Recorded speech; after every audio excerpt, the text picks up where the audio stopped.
o vinho de Babilônia. Agora, a Bíblia fala muito sobre Babilônia. E nós estivemos falando sobre esse assunto nas últimas palestras. E na noite passada, nós falamos de Apocalipse capítulo 13. E nós olhamos os vários componentes da primeira besta, aquela que se levanta do mar.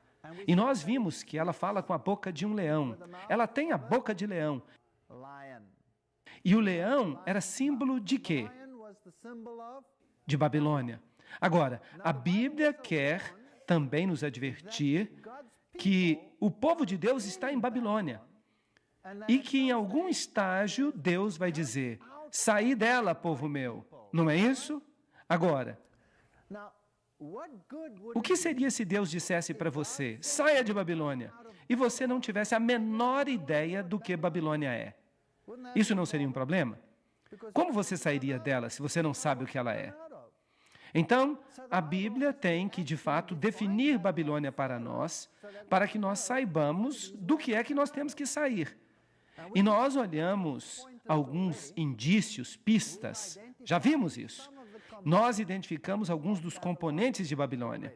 E um dos principais componentes, aquele que contrafaz o Filho de Deus, que está no lugar do Filho de Deus, porque Babilônia significa Babe, portal para o conhecimento, para a sabedoria, para Deus.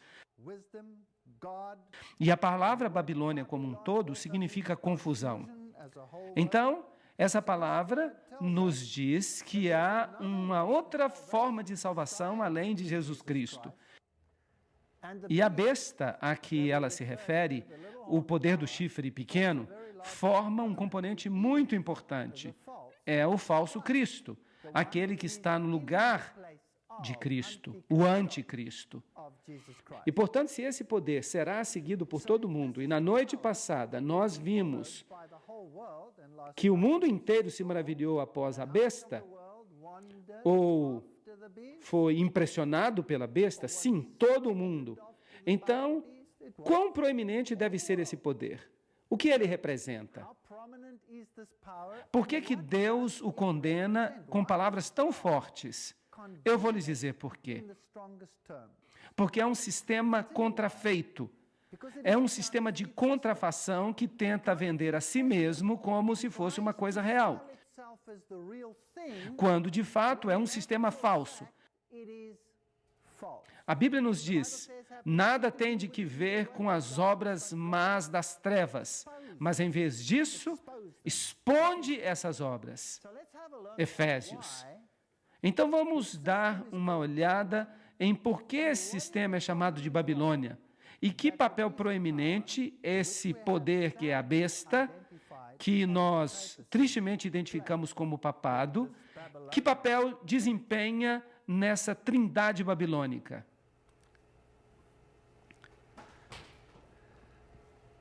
Temos, portanto, uma firme palavra de profecia, a qual faríamos bem em ouvir, como uma luz que brilha em um lugar escuro até que o dia apareça e a estrela da manhã se levante nos nossos corações.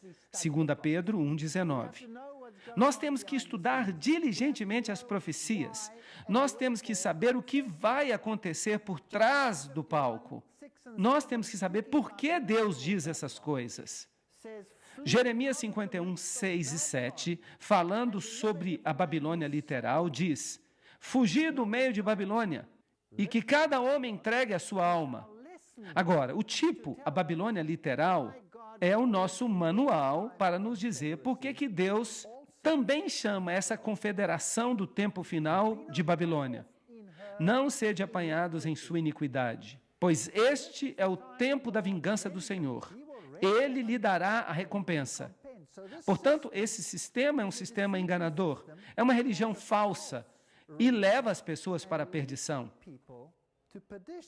Babilônia se tornou uma taça de ouro na mão do Senhor e fez com que toda a terra se embebedasse. As nações todas beberam do seu vinho. Em outras palavras, as nações que beberam o vinho de Babilônia, elas ficam malucas. O vinho na Bíblia. Agora, se Jesus é a videira então o vinho que vem da videira deve ser o que ele fala, deve ser o seu fruto, deve ser as suas doutrinas. Portanto, Babilônia tem doutrinas falsas. Agora, nós vamos lidar com as falsas doutrinas hoje à noite. Nós vamos ver por que a Bíblia define este sistema como Babilônia. E para fazer isso, nós vamos fazer uma visita à antiga Babilônia. É por isso que ela era chamada de Babel, porque lá o Senhor confundiu as línguas do mundo inteiro. Gênesis 11, 7 a 9. Isso tem sido um espinho na carne do diabo desde essa época. Quando eles estavam construindo a Torre de Babel para unificar a apostasia em relação a Deus, porque Deus havia dito que jamais destruiria o mundo com um novo dilúvio, eles então construíram uma torre, em caso Deus tentasse alguma coisa parecida no futuro. Então Deus separou as nações. E isso foi uma coisa essencial para a nossa salvação. Porque ao separar as nações, essa constante tensão no planeta levaria as pessoas a buscar a Deus. Porque se vocês são ameaçados uns pelos outros, vocês buscam a Deus. E Deus pode ficar nas mentes dos homens. O diabo não gosta da separação. Ele quer um sistema unitário pelo qual todos o adorem. E então se seguiu outro anjo dizendo, agora este é o livro do Apocalipse. Caiu Babilônia, aquela grande cidade, porque ela embebedou as nações com o vinho da ira da sua fornicação. Apocalipse 14, 8. Portanto, em outras palavras, aqui você tem um sistema que está vendendo vinho, que está cheio de fornicação, que é a apostasia para com Deus. Agora, se você está se apostatando de Deus, a quem você está servindo? A outro poder, a outro poder. Ele também tem uma roupa. Ele se apresenta ou sob uma forma, ou sob outra forma, ou sob a forma que ele quer se apresentar. Mas em qualquer forma que seja, não é o modo de Deus, é o seu modo. Então, aqui está um sistema falso que foi estabelecido. Agora, Apocalipse 16, 19 nos diz, e a grande cidade, se referindo à Babilônia espiritual, não pode ser a antiga Babilônia, porque Deus diz que a antiga Babilônia nunca seria reconstruída. Ela serve apenas como tipo, e um tipo, por definição, é sempre menor do que o antítipo. O cordeiro representa Jesus Cristo. Então, o cordeiro é apenas um pequeno exemplo do antítipo, que é maior e mais proeminente, que é o próprio Cristo. Babilônia, o tipo, permanece para aqueles que se apostatassem contra Deus e numa escala maior e mais ampla no final dos tempos. Representa todos aqueles que formam uma confederação para se oporem a Deus. Jerusalém serviu de tipo de todos aqueles que seguiriam a Deus e buscariam uma salvação através do Cordeiro. É isso que é a tipologia. Então, aqui nós temos esta grande cidade que foi dividida em 3 partes. Agora, nós sabemos que Babilônia tem 3 componentes. Então, nós vamos lidar com cada um desses 3 componentes nesta série de palestras. Então, não perca nenhuma palestra. E as cidades das nações caíram, e Deus se lembrou da grande Babilônia para lhe dar a taça do vinho da sua ira. Então, se você permanecer em Babilônia, você vai ter que lidar com este lado da questão. Deus há de lhe conceder uma recompensa. E eu vi 3 espíritos imundos como rãs. Isso é pesado. O espírito que atua em Babilônia consiste de 3 espíritos imundos. E eles saíram da boca do dragão, isto é, Satanás. Porque a Bíblia define o dragão como Satanás em Apocalipse capítulo 12. E da boca da besta, o Apocalipse nos diz acerca da besta. E nós já lidamos com ela em pormenores. O poder do pequeno chifre, de Daniel capítulo 7. E a besta que sai do mar, Apocalipse capítulo 13. E nós, tristemente, tivemos que identificá-la como papado. E da boca do falso profeta, vocês sabem que, em outras línguas, esta expressão fica muito mais clara. Se você pega o alemão, por exemplo, então é Und ich sah aus dem Mund das Drachen und aus dem Mund des Tiers und aus dem Mund des falschen Propheten. Se você consegue entender o que eu falei, há uma palavra mais dura e uma palavra mais suave para a palavra boca. E o dragão e a besta, eles recebem a palavra mais dura para a boca. E o falso profeta recebe a palavra mais suave. Agora, o falso profeta são todos aqueles que conheceram a verdade, mas voltaram para o sistema matriarcal da igreja. Pois eles são os espíritos de demônios que operam milagres. E nós olhamos os milagres na última noite. E esses milagres enganarão as pessoas, que saem até os reis da terra. Aqui está se referindo aos sistemas políticos do mundo. E qual a proporção do mundo? O mundo inteiro, a fim de reuni-los para a batalha do grande dia do Deus Todo-Poderoso. Então, o conflito vai acontecer entre essa falsa trindade e o povo de Deus, aqueles que guardam os mandamentos de Deus e têm o testemunho de Jesus. Portanto, a Babilônia mística consiste do componente do dragão. O dragão, Satanás, operando diretamente com o homem. Isso seria o espiritismo, estranhas ocorrências, aparições, todas essas atividades espíritas, a besta, a religião organizada que culmina no papado, e o falso profeta, aqueles que conheceram, mas que voltaram para as profecias falsas. Eusébio nos diz que Constantino, para recomendar a nova religião aos pagãos, transferiu os ornamentos externos aos quais eles estavam acostumados. E a evidência aponta para o fato de que o cristianismo logo se tornou paganizado e apenas usava a roupa do cristianismo. E essa roupa vem dos escritos das sociedades secretas. A gente pode voltar ao passado até Simão Mago. Simão Mago seguia Pedro e a Paulo até Roma. E ele era um mágico. Ele era um sacerdote pagão que colocava uma roupa de cristianismo porque ele queria ter aquele poder, e Pedro o repreendeu. E esse Simão Mago, porque o nome Simão também significa Pedro, ele o seguiu até Roma.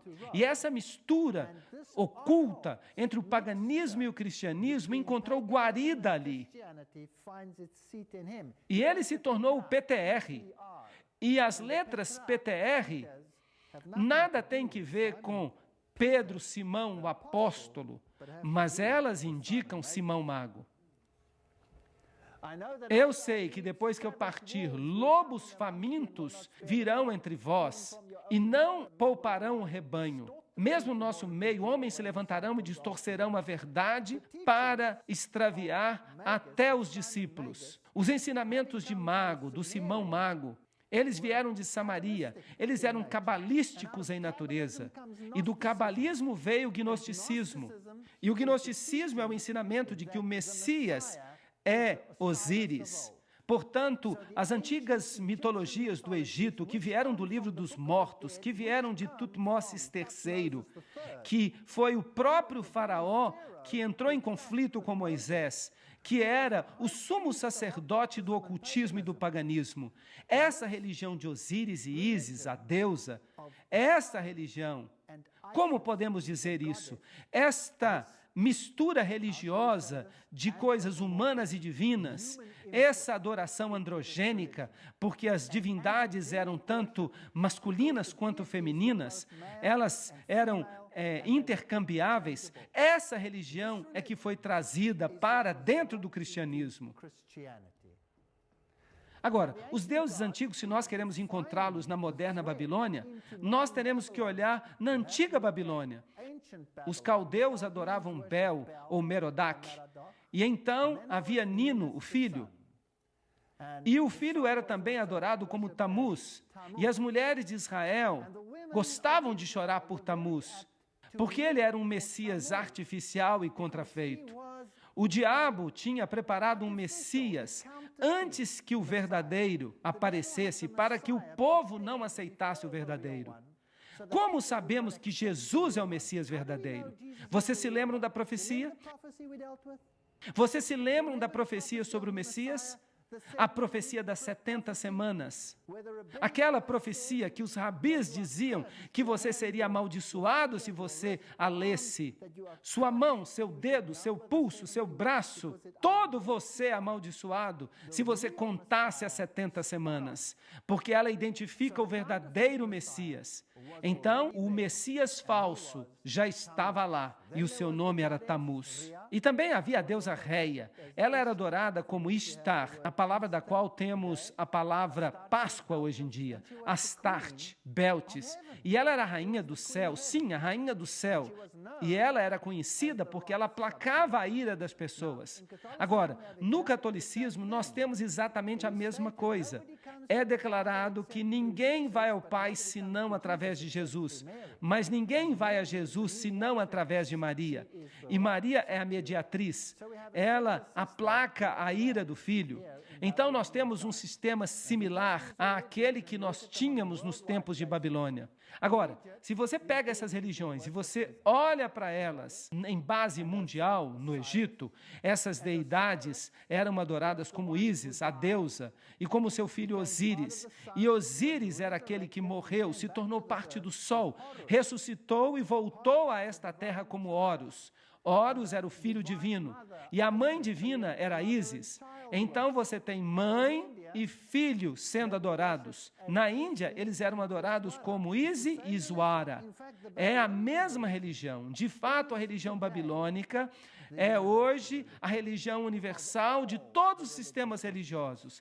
A China era Xingmu e a mãe santa e o filho.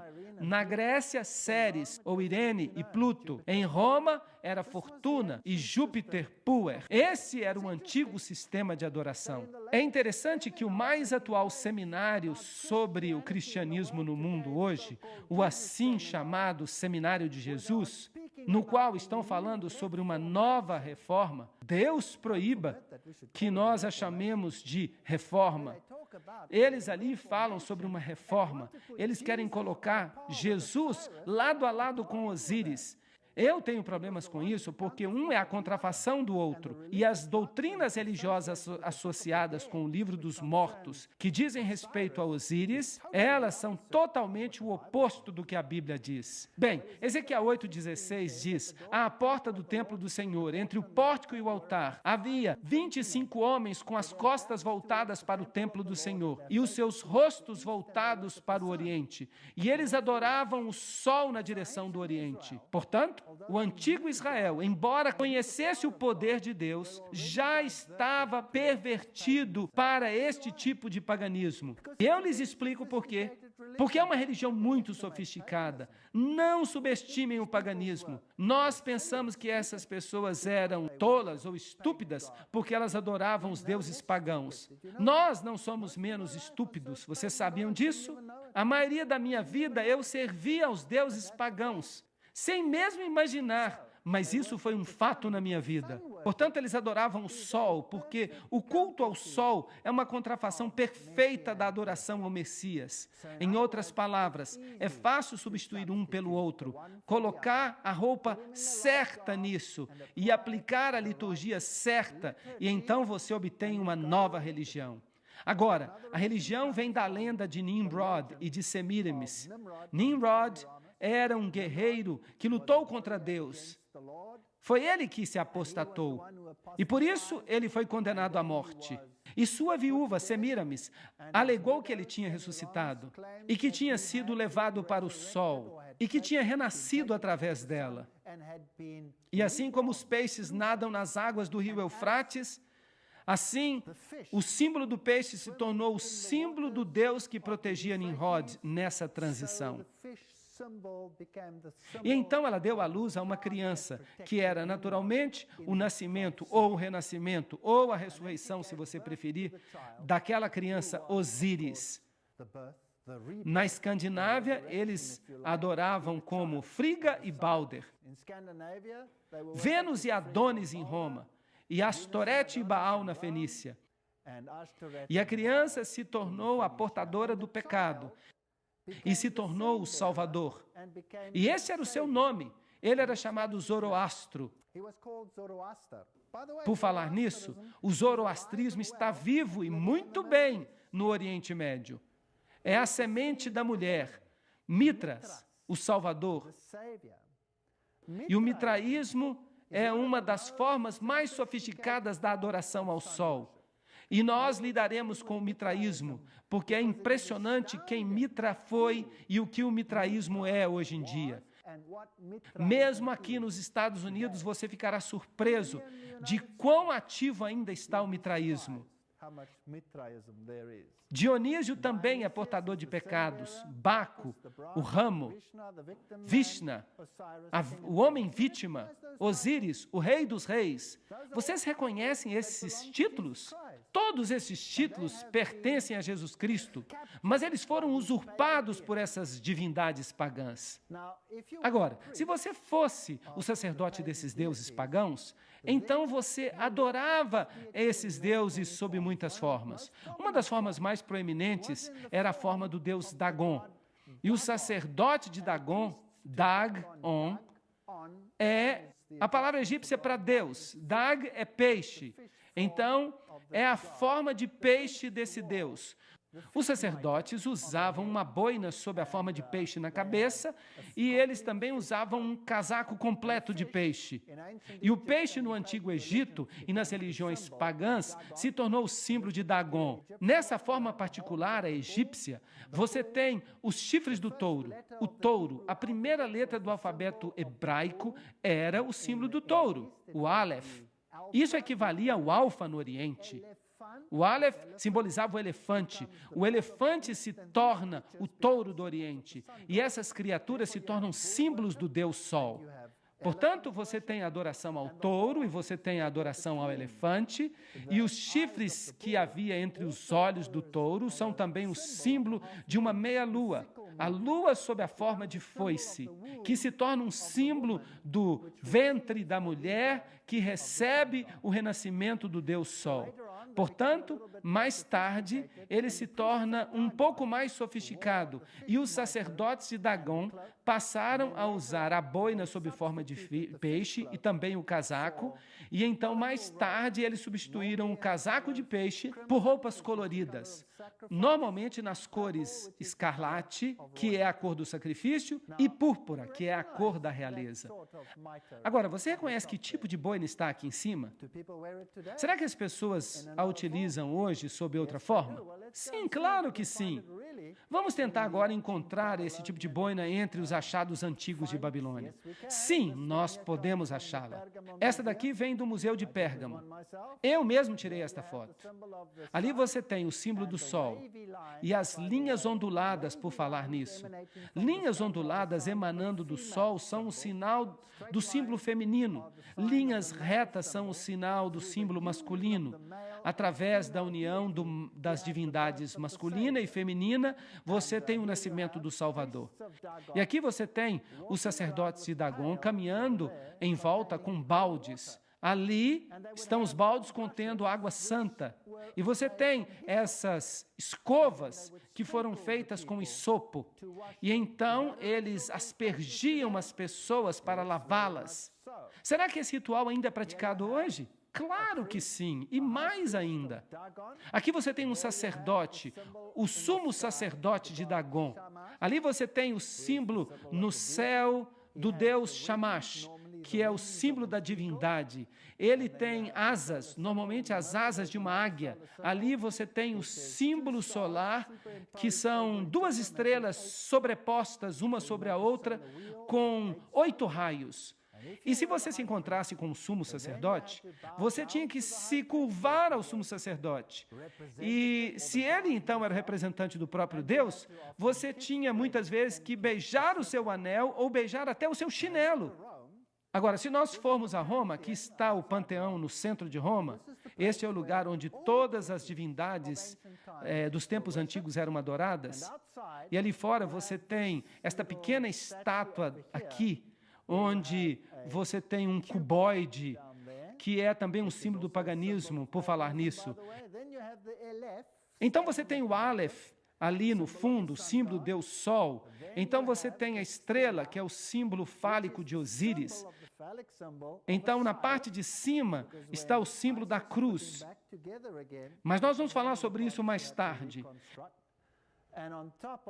Se você vai até o Panteão, você vê coisas interessantes no chão. Você tem quadrados. As divindades pagãs eram representadas ou com o quadrado ou com o círculo.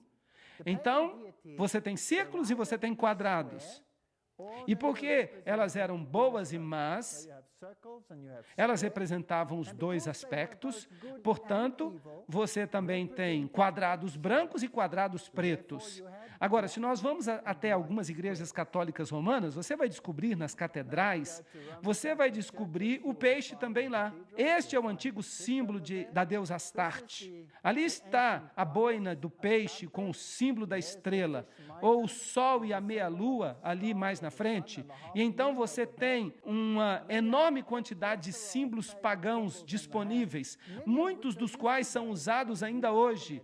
Este aqui é usado pelo mundo médico e aquele ali é muito interessante. Esse vem do hinduísmo como símbolo da divindade pagã. E havia também o deus Osíris. E aqui você tem alguns símbolos interessantes sobre a boina do Papa. Ali você tem os símbolos principais da divindade solar. Ali estão os 4 raios dentro do círculo. E ali está uma cruz, que é conhecida como cruz maltês, e os cavaleiros de Malta usam esse tipo especial de cruz. E quando você vê essa cruz particular, preste atenção, ela é um símbolo direto da divindade solar. Ela nada tem que ver com o cristianismo. Bem, vamos avançar. Aqui está um dos reis dos tempos antigos. Este é um rei assírio, Sardom. O que é que ele tem ao redor do pescoço? Vocês conseguem ver? Esse artefato está no Museu Britânico. Ali você tem a cruz maltês, que é a mesma cruz que o Papa tem no seu lado. E ele está apontando aqui com o dedo, assim, que é um símbolo daquele. Ele quer dizer a divindade única, o número 1. Que representa o Deus Sol. Ali você tem o símbolo que nós acabamos de ver na mitra do Papa, o símbolo do Deus Sol. Ali há outro símbolo, você tem o quadrado e o compasso que você encontra na maçonaria. Ali você tem a meia-lua com a foice dentro dela. E você encontra esse símbolo em muitas religiões. Ali você tem um símbolo com camadas múltiplas, que é encontrado nas religiões astecas de adoração ao Sol. Esses são alguns dos principais símbolos da adoração do Sol que você pode encontrar em tempos antigos. Mas onde podemos encontrar esses símbolos hoje em dia? Provavelmente no papado. Bem, todos esses aqui estão usando mitras de peixe. Aquelas ali são mitras de Dagon. Vamos até a Basílica de São Clemente, uma das igrejas de Roma. Vamos descer até embaixo. Você vai descobrir que eles usavam um altar que, por um lado, estava decorado com símbolos cristãos e, do outro lado, petroglifos de adoração pagã ao sol. Então, as duas religiões eram adoradas na mesma capacidade, usavam os mesmos lugares, trocavam os altares e, eventualmente, fundiram-se em uma só. A história da igreja nos diz: o cristianismo se tornou uma religião estabelecida no Império Romano e tomou o lugar do paganismo. O cristianismo, como existia na Idade Média, pode ser chamado de paganismo batizado. É muito interessante. Vamos ver o que a Igreja Católica Romana tem a dizer sobre isso. Uma acusação tem sido sempre feita que o catolicismo é incrustado com muitas gravuras pagãs. O catolicismo está pronto para aceitar essa acusação e pronto até para se vangloriar dela. O grande Deus Pan não está realmente morto, ele foi apenas batizado. Então o paganismo está dentro da igreja. E a divindade verdadeira por trás dos bastidores que é adorada não é Jesus Cristo, mas é Osíris, em qualquer forma que ele assuma. Sob a forma de Pan, você o encontra nos bosques. Ele era o Deus dos bosques. Ele era o Deus do medo. É daí que vem o pânico. Esse Deus Pan é aquele que é adorado ou como um lindo rapaz que carrega as ovelhas como pastor, ou é adorado sob a forma que ostenta pés de bode, a depender de que aspecto você esteja observando. Porque se você o adora no sentido positivo, ou se você o adora no sentido negativo, ele é a mesma divindade. É a mesma coisa se você o adora como Lúcifer, ou se você o adora como um Deus bom. A luz e as trevas encontram-se na mesma divindade. Bem, quero levá-los até esta Catedral Católica Romana muito famosa. Eu estava procurando esses símbolos em alguma catedral católica romana no sul da Alemanha. E ali eu encontrei o que eles chamam de Estátua de Davi. Você pode vê-la ali na frente. Um rapaz carregando a ovelha ao redor do pescoço. E eu fiquei imaginando se essa representação de Davi ou se era a representação do outro. Bem, não é difícil de decidir isso, porque o que ele tem na mão? Ele está carregando a flauta de Pan. Agora, será que Davi alguma vez tocou a flauta de Pan? Não! Davi não carregaria a flauta de Pan. Ele tocava a harpa. Então, esse instrumento nos diz que este é Pan e não Davi. Então, eu fiquei interessado, tendo visto Pan ali, se eu encontraria Pan em sua forma negativa, na mesma construção, no mesmo prédio. E, vejam só, ali está Pan com os pés de bode e todos os símbolos do paganismo, incluindo Jano, que tinha 2 rostos. Este é o paganismo em sua forma mais elevada. Se você vai até a Catedral de São João no Laterano, que é a igreja onde o Papa fala ex-cátedra, ou se você vai até a Catedral de São Pedro, todo o sistema ali, toda a construção é um sistema de adoração ao Deus Sol. O local é um sítio antigo. Por falar nisso, a maioria das catedrais no mundo são construídas nos mesmos lugares em que os deuses pagãos eram adorados. A construção desses edifícios ocorria de acordo com os ritos pagãos antigos. Então, aqui você tem o triângulo, por exemplo. Você tem a famosa cúpula do Sol. E você tem essa estrutura em pilares que é normalmente conhecida como o assento da deusa. E se você entra neste lugar, no chão você encontra o título oficial do Papa, que é Pontifex Maximus. Agora, esse título vem lá de Babilônia. Ele sofreu mudanças ao longo do tempo. Quando a Medo-Pérsia conquistou Babilônia, os Medo-Persas assumiram também a sua religião. Esse mesmo sistema religioso, os sacerdotes de Babilônia se revoltaram em algum momento e foram expulsos e fugiram para Pérgamo. E ali, o Pontifex Maximus residiu até os tempos romanos, quando ele deu o seu título, as suas vestimentas e todos os poderes de ser uma divindade, bem como de ser um sumo sacerdote ao imperador. E é por isso que os imperadores romanos receberam o título, Pontifex Maximus. E quando Roma declinou e o trono de César se esvaziou, o bispo de Roma alegou que tinha o título Pontifex Maximus, que significa o construtor de pontes. Ele é a ponte entre o céu e a terra. Então, ele toma o lugar de Jesus Cristo, que é a ponte entre o céu e a terra. E se você quer ver se nós conseguiremos descobrir mais símbolos interessantes, este no chão do Vaticano, veja. O que nós temos aí? Nós temos uma coroa tríplice. Onde nós vimos isso? É um símbolo da antiga religião que nós vimos ali associada com o sistema babilônio e os reis assírios. Aqui você tem outro símbolo interessante, o leão com as asas de águia. Como que a Bíblia define isso? Define que é a Babilônia. Então você tem a flor de lis, que é o símbolo da união do masculino com o feminino.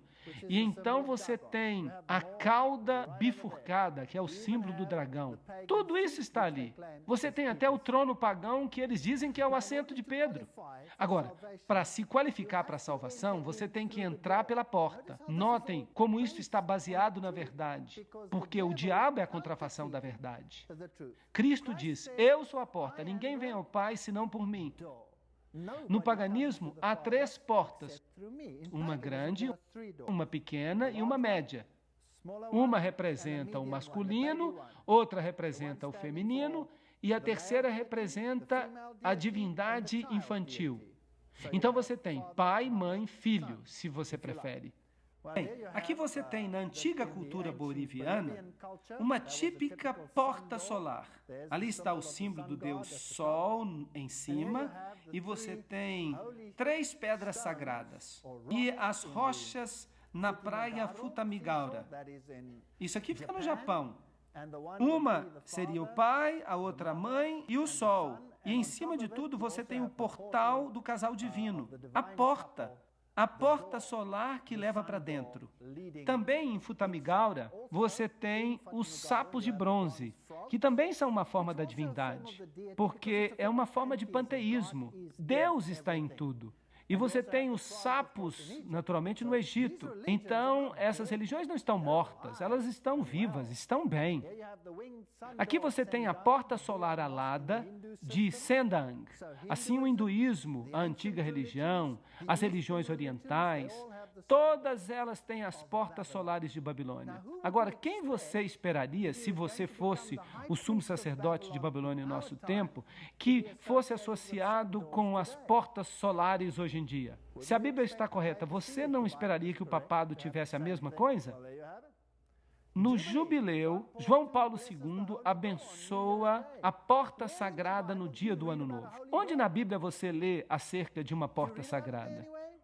Jesus diz, eu sou a porta, eu sou o caminho, entrai por mim. Mas aqui você tem esse símbolo num sentido completamente diferente.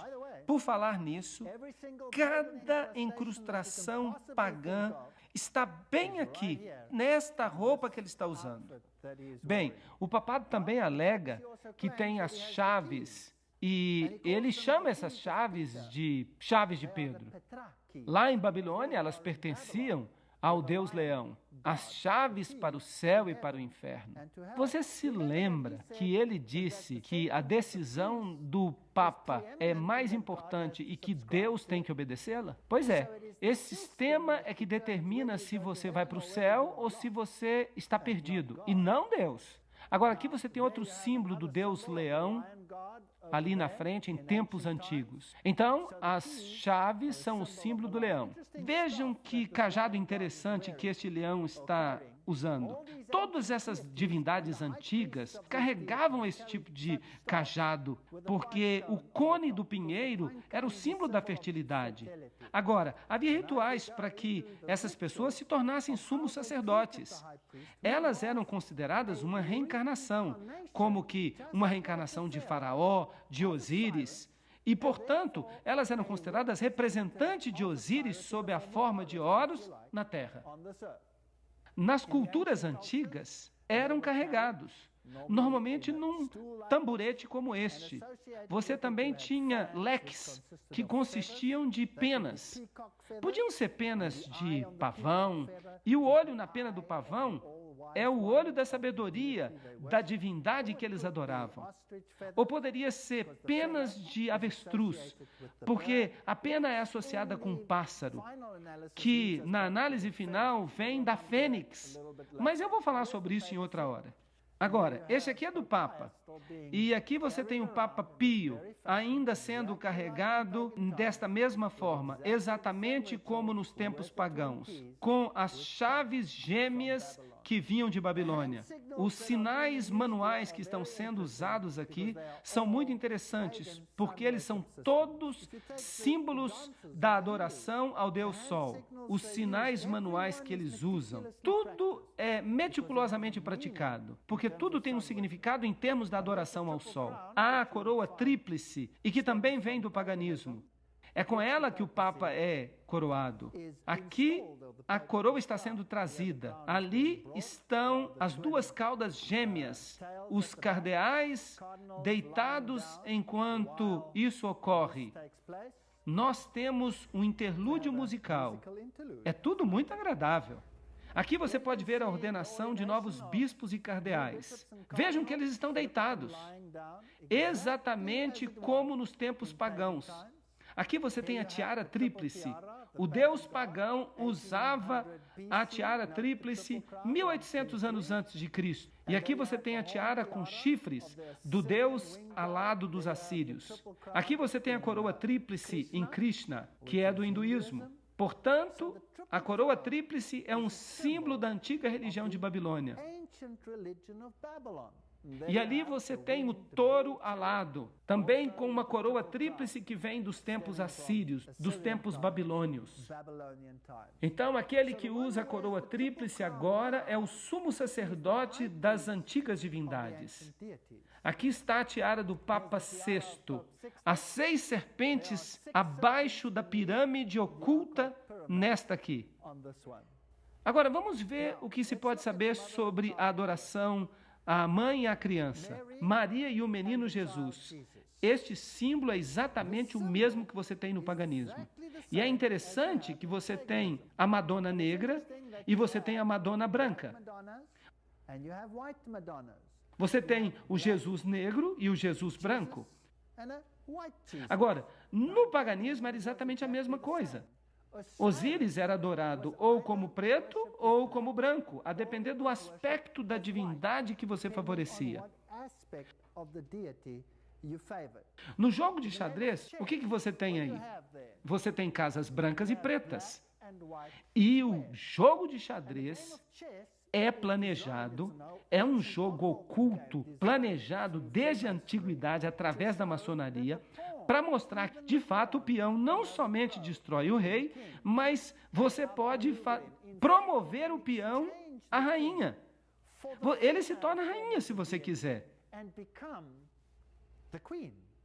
Então, o preto e o branco, ambos eram símbolos que já estavam presentes na adoração a Osíris e no culto a Ísis. E você também tem isso no catolicismo. Você tem a Madonna negra e você tem a Madonna branca. E se você for para a cultura oriental, você tem exatamente a mesma coisa. O culto à mãe e à criança. Isis e Iswara, Xingmu e a criança sagrada. Você também tem isso no Egito, Ísis e Osíris. Você tem também na cultura hitita a adoração da mãe e do filho. Claro, a mãe e o filho se tornarão proeminentes no catolicismo romano. Mas se você quer fazer com que as pessoas creiam que eles representam alguma coisa, você tem que dar nomes aos deuses. Isso não é problema. Esses nomes têm mudado através da história. Os gregos não tinham os mesmos nomes que os medo-persas. Eles não tinham os mesmos nomes que os egípcios. Eles não tinham os mesmos nomes que os babilônios. Mas tudo era um deus apenas. Então, todas essas divindades, e aqui você tem uma antiga religião asteca, Quetzalcoatl, e a criança, e às vezes você tem do sexo masculino ou feminino, indica que a divindade é tanto macho quanto fêmea. A Madonna negra está na Igreja Católica Romana, e os messias negros são também comuns. E a Madonna branca tem filhos brancos. Aqui você a tem no hinduísmo. Esta vem do Museu Britânico. Aqui você tem a mãe, ali você tem a criança sagrada, aquele que vai ser o Salvador. Isso é paganismo. Nada tem que ver com o cristianismo, porque Jesus diz: há apenas um mediador entre Deus e o homem. E quem é ele? O homem Jesus Cristo. Você não tem outro mediador. Maria nunca vai tomar o lugar de Jesus. Nenhum santo vai tomar o lugar de Jesus. Nós não precisamos de ninguém como mediador. Isso é paganismo, não é cristianismo. Aqui está Ísis em sua forma espírita, quando ela se aproxima dos rituais da nova era. Suas manifestações. Nós vamos tratar disso em outra palestra. Aqui você tem os símbolos, os antigos símbolos pagãos de Hermes e Ísis, bem aqui, com a estrela de 6 pontas no meio do círculo. Ou as estrelas de 5 pontas em outros lugares são também usadas. Este símbolo, onde vocês acham que eu achei? Este símbolo é dos antigos deuses? Eu o achei na Catedral Jesuíta, no sul da Europa, na Alemanha meridional. O que isso está fazendo aí? O que os símbolos de adoração ao sol estão fazendo em Czestochowa, na Tchecoslováquia, ou na Polônia, em todas as partes do mundo? Vamos dar uma olhada, então, na nova enciclopédia católica, que diz: Pio XII afirmou fortemente que Maria é rainha. Então, aqui nós temos uma rainha no céu, mas Beltis era também chamada de rainha do céu. inserindo no calendário 31 de maio uma nova festa de Maria Rainha. Então, Maria remodelada, reformada, para se encaixar nos sapatos da antiga divindade e colocada na frente do povo como nova mediatriz. Isso é muito triste porque Jesus é tirado da equação. Eu não estou tentando derrubar Maria. Maria era uma mulher abençoada, ela era uma boa mulher, mas a sua herança está sendo mal usada aqui. Ela era reverenciada como mãe e rainha em 31 de outubro de 1942, quando foi reconhecida publicamente como rainha. É espantoso que todo o sistema antigo de Babilônia somente chegou à plenitude em nossa época. Agora, vamos dar uma olhada em retratos fascinantes da transferência do papel mediador de Jesus para Maria. Este aqui eu encontrei em Roma. Aqui você tem Jesus colocando a coroa de espinhos sobre a cabeça de Maria. E ela tem as feridas nas mãos. Portanto, Maria que se torna a mediatriz, aquela que sofreu e morreu. E se alega que através de Maria nós somos salvos, porque Maria é aquela por cuja obediência nós fomos salvos no ponto onde Eva havia falhado.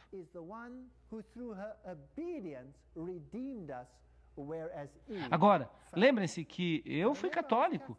Eu fui um católico devoto por muitos anos. E eu fiquei abismado, como vocês também provavelmente estão hoje à noite. Agora, essa antiga deusa, ela era parte de um rito de fertilidade e as pessoas oravam para ela buscando fertilidade, amamentação. Será que Maria também preencheu esse papel? Absolutamente. Vamos até a Gruta do Leite. Sim, a Gruta do Leite em Belém, muito perto da Igreja da Natividade. Vamos descer comigo até a Gruta do Leite. Aqui você tem um símbolo, está na igreja, mas esta é a figura que eles usam como símbolo. Maria com o seu seio do lado de fora, símbolo de fertilidade. Ela amamenta o filho e as pessoas vêm até esta gruta e vêm aos montes para orar quando tem problemas de fertilidade. Agora, se você olha para o teto da caverna, você encontra essas manchas brancas. Ela é chamada de a caverna do leite, porque as pessoas dizem que essas manchas brancas que você vê aqui são causadas pelo leite de Maria. Porque quando ela amamentou o menino Jesus, o seu leite jorrava e espirrava nas paredes da caverna e fez então essas manchas brancas. É isso que as pessoas dizem. E o Papa reconheceu isso como um milagre autêntico. E há um testemunho do Vaticano que esta é uma situação autêntica de milagre. Eu perguntei para o guia que estava conosco e também era o cantor da Igreja da Natividade. Eu perguntei para ele, com licença, eu estou um pouquinho curioso. Essas manchas brancas que nós estamos vendo na parede, eu as vi em muitas outras cavernas também. Nas outras cavernas, elas também são leite de Maria? Não, não, não. Aquelas são naturais, mas essas aqui são do leite de Maria, percebe? Agora, isso pode parecer um pouco ridículo, mas eu vou mostrar para vocês que o mesmo culto da fertilidade que acontecia em relação às divindades antigas também está acontecendo com Maria. E quando você pensa nisso, isso me deixa doente. Se ela é a rainha do céu, isso significa que ela é a deusa do céu. E aqui você tem uma figura católica em que anjos estão coroando Maria como rainha. E aqui você tem, na entrada de uma outra catedral na Europa, você tem Maria sendo coroada pelo Pai e pelo Filho como rainha do céu, enquanto os adoradores, ao fundo, não estão adorando nem o Pai nem o Filho. Eles estão adorando Maria. Aqui está uma outra figura em que Jesus olha com aprovação, enquanto os arcanjos estão coroando Maria. E aqui você tem uma outra em que pai e filho coroam Maria diretamente. Agora, não é nem mais um anjo. É o próprio pai, o próprio filho. E aqui você tem o Papa orando na frente da estátua de Maria. E até ele está coroando Maria. Então você tem todo o ritual, você tem todo o sistema do paganismo construído para tornar Maria Beltis, a rainha do céu, aquela que aplaca a ira, aquela que fica em pé no lugar do verdadeiro mediador. Então, nesta figura aqui, você tem o Espírito Santo e mais acima você tem Maria no centro. E se você observa os olhares do discípulo, para onde eles se dirigem? Para cima ou para Maria? Para Maria. Ela se tornou a mediatriz. Agora, será que nós encontramos este símbolo em templos antigos? Claro que sim. Essa divindade feminina também era adorada como pomba. E ali você tem a pomba dupla, que era também um símbolo de duas cabeças, que pode também ser interpretado mais tarde como uma fênix de duas cabeças, ou uma águia de duas cabeças, que é um símbolo interessante da maçonaria por falar nisso. E aqui você tem o símbolo da ONU, a pomba, que é um símbolo usado pelas Nações Unidas para representar a paz. Aqui está uma outra figura da pomba, símbolo da ONU. E a pomba representa a força mais suave e toma o lugar do Espírito Santo. Então, a deidade feminina é também aquela de quem emana uma gentileza, uma força terna, o Espírito Santo. Então, quando você encontra este símbolo da pomba em muitas roupas de sacerdotes, você nunca pode ter certeza se é uma referência ao Espírito Santo ou se de fato é uma referência à ONU. E quando ele aparece sob os raios do sol, será que ele pode simbolizar o cristianismo? Ezequiel 8, 13 a 14 diz: maiores abominações que farão. E ele então me trouxe à porta da casa do Senhor, e eis ali sentadas mulheres pranteando Tamuz. Percebemos que o antigo Israel foi enganado para adorar a mãe e a criança. E o Israel moderno está sendo enganado. Eu estou falando sobre o Israel espiritual. Está sendo enganado a fazer o mesmo. E é interessante que esses deuses antigos estavam sempre associados com lugares escuros. Eles estavam associados com grutas. A deusa Diana, ela era a deusa da caça. E muitas vezes uma gazela ou um veado eram associados com ela também. E ela também, nas culturas pagãs, emanava da caverna. Ela saiu de uma caverna. E aqui você tem nessas descrições, você tem estátuas dentro de cavernas. Agora, estas estão em catedrais. Esta aqui é uma catedral jesuíta importante na Tchecoslováquia. E ali você tem essas divindades, ou estátuas delas dentro de cavernas. E você tem as letras IHS acima, que hoje eles dizem que significa a seu serviço. Mas é claro que não significa a seu serviço de modo algum. A Igreja Católica diz que ela se refere a Iesus Hominum Salvator, que significa Jesus, o Salvador dos homens. Mas se você pertence ao círculo oculto, você reconhecerá que essas letras significam Ísis, Horus e Sebe, a trindade egípcia. Ísis, Horus e Sebe. Sebe era a divindade escura, ela era o lado negro de Osíris. Osíris e Sebe são realmente intercambiáveis. Um é a luz e outro a escuridão. Um é bom e o outro é mau. Se você quiser, você pode adorá-los hoje. Satanismo e a adoração de Lúcifer são a mesma coisa. E é por isso que os luciferianos e os satanistas são sempre bons amigos. Um pratica a luz e o outro pratica as trevas. Os satanistas têm que fazer boas obras para aplacar o seu Deus e têm que sacrificar a seu Deus. Os luciferianos têm que fazer exatamente a mesma coisa. São intercambiáveis. Eles podem se sentar na mesma cadeira. Não importam se adoram o lado escuro ou se adoram o lado iluminado. E isso é assustador, porque você nem sempre consegue diferenciá-los. Bem, se você vai então a essas catedrais antigas, aqui está a Catedral de Colônia, você tem o símbolo de Apolo, o deus do sol, e você tem a lua e as estrelas. O sol, a lua e as estrelas são os três aspectos do deus sol, como Brahma, Siva e Vishnu. Brahma é o sol nascente, Siva é o sol no meridiano, Vishnu é o homem vítima, o sol que cai nas águas à noite e se torna Dagon, o deus peixe, ou Poseidon, e se levanta da água é adorado como Poseidon ou como a serpente, sob forma triuna. Nesta catedral aqui você tem um relevo interessante. Você tem o leão com as asas de águia, com o sol nas costas. Um símbolo muito importante de Babilônia. E a Igreja Católica Romana chama este símbolo de São Marcos.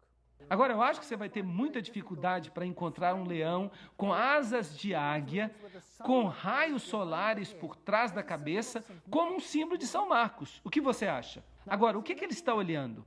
Ele está olhando ali um círculo com uma cruz nele.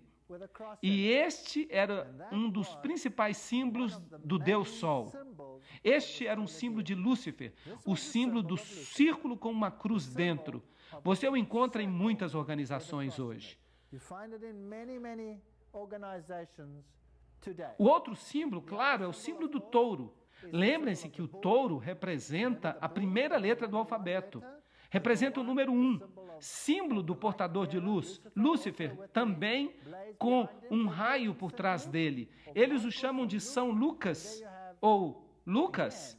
Também as borboletas são o símbolo do culto da fertilidade. A borboleta vai de flor em flor. As abelhas também são símbolo do culto à fertilidade. Ela também vai de flor em flor em flor. As jovens, meninas, se vocês colocam a tatuagem de uma borboleta no seu ombro, isso tem um significado muito mais profundo do que vocês podem imaginar. Vamos ver se vocês conseguem descobrir aqui o símbolo do touro e do leão. Símbolos de Ísis e Horus. Templo número 3. Ísis é associada com o culto ao touro, e com o culto ao leão, e com o culto à fênix. Ali está a fênix.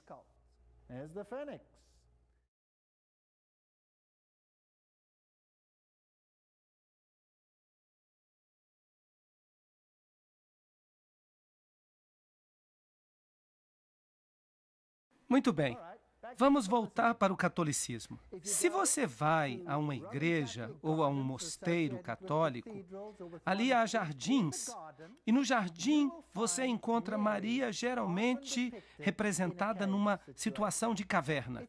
Ela é a deusa da gruta. Onde você lê uma coisa parecida com essa na Bíblia? A deusa da gruta. E Maria, no porão da catedral, está também na caverna. E sai da caverna. E aqui você tem a forma oculta de escrever Maria. O M está em maiúsculas aqui. M. O M é maiúsculo aqui. Se você virar o M de lado, ele vira um sigma, que é o símbolo usado no mundo do ocultismo. A maçonaria usa o M também como sua marca principal de identificação. Então você tem o A, que é um triângulo, e você tem um triângulo de 60 graus. 60 graus é um triângulo 6, 6, 6. O ponto do olho está por cima, no topo. E o ponto se torna o símbolo do Sol. Ele também tem outra conotação, bem perigosa, mas eu vou deixá-la de fora por enquanto. E então você chega a Reia, que é a antiga deusa do Oriente. Aqui ela está em toda a sua glória saindo da caverna. E é interessante que você também a encontra no paganismo em 3 arcos. E você pode vê-los aqui. Agora, eu já mostrei para vocês os 3 arcos dos templos antigos. Nós fomos a um templo e eu mostrei a vocês 3 arcos e eu disse, esses arcos têm ligação com o paganismo. No catolicismo, você encontra 3 arcos associados com as divindades. E a deusa ou os deuses sempre saem da caverna. E é por isso que na Catedral de Lourdes você tem o Papa orando na gruta. Agora, isso não vale apenas para o catolicismo. Isso vale para todas as religiões pagãs. A deusa Diana era a deusa das florestas. E ela era também a deusa da caça. Então é isso que você tem aqui. No Japão, você tem uma outra festa interessante. Esta é a deusa do sol, Amaterasu, enquanto ela emerge da caverna. Em suas festas anuais, eles celebram essa deusa. Notem que a face dela é pintada de branco e as suas mãos também são pintadas de branco. Quando as pessoas fazem mímica, por exemplo, as pessoas pintam as mãos de branco e pintam os rostos de branco. Esses são rituais antigos que podem ser ligados à adoração do sol. E nós os trazemos diretamente às nossas igrejas nos dias de hoje, como se fosse algo exclusivo, excitante. Mas, em última análise, nada mais é do que adoração ao sol. Agora, vamos tomar como exemplo a cultura africana. Quando acontece o ritual de passagem da fertilidade para a idade adulta, então eles também pintam o rosto de branco, de barro, e pintam as mãos. Então, é daí que tudo isso vem. E ela é a que esmaga a cabeça da serpente, mas Cristo é quem deveria esmagar a cabeça da serpente. Por ironia, ela não apenas esmaga a cabeça da serpente, ela nutre a serpente. Porque a serpente, através dela, representa a morte e a ressurreição. E é a contrafação da morte e ressurreição de Cristo. Assim, através do feminino, você tem o poder de fertilidade para produzir nova vida. E, portanto, isso tudo tem pesadas conotações sexuais. Encontramos a mesma coisa no catolicismo? Sim, infelizmente. Porque o catolicismo de hoje é a derradeira forma da religião antiga de Babilônia. E, portanto, infelizmente, o papado deve ser o sumo sacerdote dessa religião pagã e oculta antiga. Ali você tem Maria vestida de azul e branco. E ali ela está em pé sobre a serpente como a antiga deusa. E ela está em pé numa meia-lua, que é o símbolo do útero e o símbolo da deidade feminina. Por falar nisso, o azul pode ser a cor da obediência. Se você pega o santuário, o azul é a cor da obediência. Mas se você pega o lado negro do culto, então no outro lado você tem azul e branco, que é obediência e também justiça. Mas se você vira a deidade para o outro lado, então você tem o preto e você tem a Madonna negra. E ela também tem azul. E o azul se torna a cor da promiscuidade. O azul é a cor da promiscuidade. Você já ouviu falar de filmes azuis? Vejam que os dois lados são adorados. Você tem Maria em pé sobre a cabeça da serpente. Agora vamos ver o que o catolicismo romano diz. Este aqui vem da catedral, a Catedral de Santa Maria na cidade do Cabo. E o pecador diz que aqui está a Imaculada Maria, na presença de toda a corte celeste. Eu te escolho hoje para minha mãe e senhora. Eu me entrego e me consagro a ti como teu servo, o meu corpo e a minha alma, os meus bens, tanto no interior quanto no exterior. Mesmo o valor de todas as minhas boas ações, quer do passado, quer do presente ou do futuro, sem exceção, de acordo com o teu beneplácito, para a maior glória de Deus, neste tempo e na eternidade. Amém. Então, quem de fato se torna a principal divindade em sua vida? É Jesus ou é Maria? Deve ser Maria. Então, substituiu-se Jesus por outra divindade. Agora, Eu fiquei admirado, eu fiquei petrificado quando eu vim aqui na Síria. Eu estive recentemente na Síria. Eu fiz uma turnê por cidades antigas, sítios arqueológicos, e eu cheguei aqui a uma cidade chamada Sardes. Ela fica numa região totalmente islâmica. E aqui está essa grande estátua de Maria. E você tem essa imensa estátua de um veado. Agora, de acordo com a história, um antigo rei, estava viajando por aqui. E ele viu o veado. E ele foi caçar o veado. E ele deixou as suas tropas para trás. E ele pegou o seu arco e a sua flecha e atirou no veado.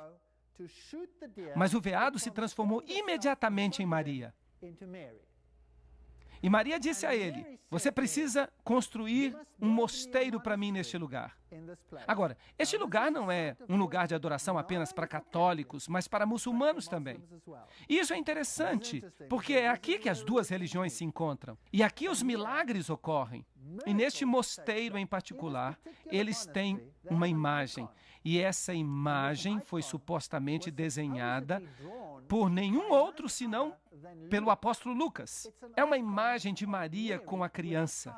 Isso é estranho, porque Lucas não viu a Jesus quando Jesus era bebê. Mas, além disso, a imagem respinga lágrimas de óleo. E é claro, o óleo aqui é um representativo de purificação, algo que consagra você para propósitos sagrados. Mas uma pessoa saiu daqui carregando um pouco de óleo e uma gota caiu no chão. E é claro que essa gota se transformou na imagem de Maria. Agora, este mosteiro foi construído num antigo monte. Então, isso me fez ficar desconfiado e eu pensei comigo mesmo, se este mosteiro fica em um monte antigo, então este é um dos lugares altos. E eu deveria ser capaz, então, de encontrar evidências antigas da adoração pagã da deidade sob a forma dos arcos antigos. Então, eu saí procurando ao redor do mosteiro e aqui, nesta colina, eu encontrei. Ele está ali. O mosteiro está sobre o monte. É um lugar alto, antigo. Esta é a caverna. Ela está selada com a cruz, onde a antiga adoração acontecia. Há os arcos tríplices. E eles têm inscrições gregas. E eles são dedicados aos deuses pagãos da antiguidade. Então, pode-se dizer que o catolicismo nada mais é do que uma forma embelezada da antiga religião de Babilônia.